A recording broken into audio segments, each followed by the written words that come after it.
Have you ever tried to start a new habit, maybe meditation or mindfulness, and it just feels impossible? You have the best intentions, but your mind just wanders. It gets distracted. It even feels like it's fighting you. Well, here's a thought. What if that's not a personal failing? What if that's actually the mind's default setting? Okay, let's get into this because it's a pretty surprising idea.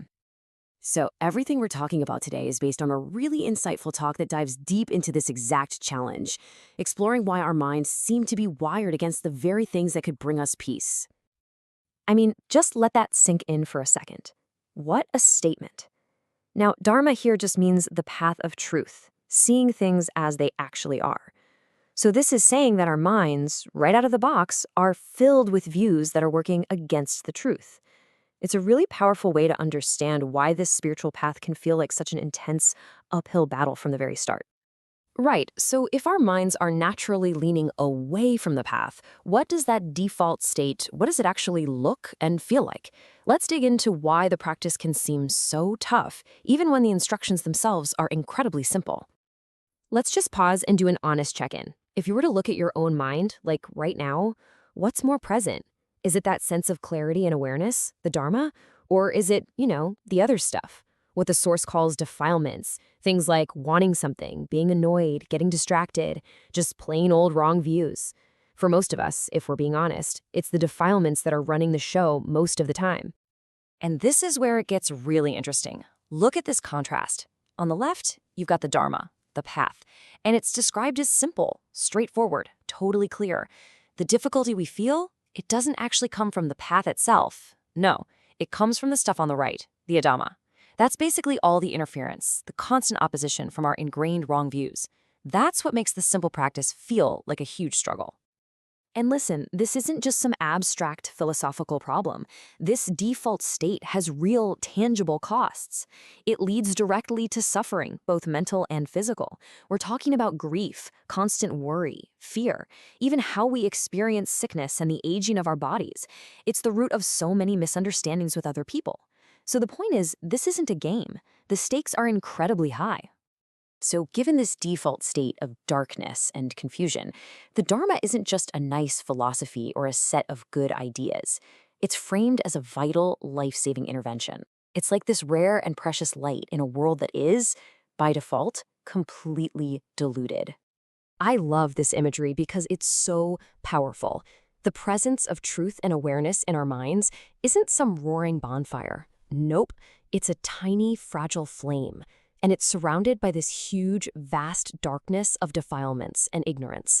And what that means is, it requires our constant, careful attention just to keep it from getting snuffed out. To really drive home just how delicate this situation is, and how much attention it really takes, the Source brings up this incredible analogy from the Buddha. Let's walk through it together. Okay, so picture this. You're carrying a bowl of oil on your head, and it is filled right to the very brim. And walking right behind you is a man with a drawn sword. The rule is simple. If you spill even a single drop of that oil, your head gets cut off. Oh, and one more thing. You have to walk through a massive, distracting crowd, with people cheering and jeering and trying to grab your attention from all sides. This just illustrates our situation so perfectly. That bowl of oil, that's the precious, life-saving Dharma. All those distractions from the crowd, those are our worldly concerns, our worries, what we like, what we don't like. And the man with the sword? Well, that represents the consequence. The second we lose focus, the moment we get pulled away by a distraction, our spiritual life, that tiny little flame, is at stake. So with a mind that's literally wired for distraction and a practice that requires that much intense focus, what's the solution? You might be surprised. The core instruction is profoundly, almost shockingly simple.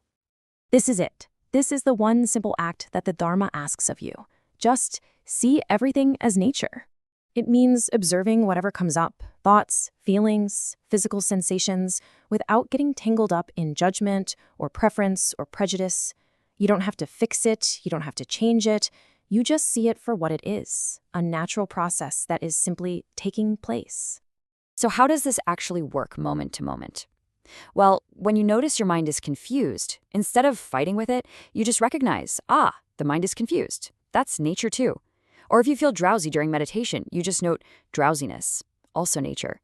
Impatience, discomfort, it's all just nature doing its thing.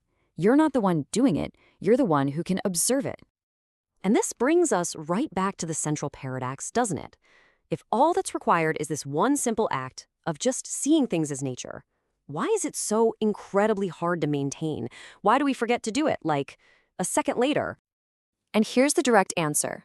The difficulty is not in the act itself. It's in the environment where the act has to happen, our own minds. Our minds are just so full of these wrong views and defilements, so much noise, and they're all constantly taking turns to pull our attention away, to make us forget.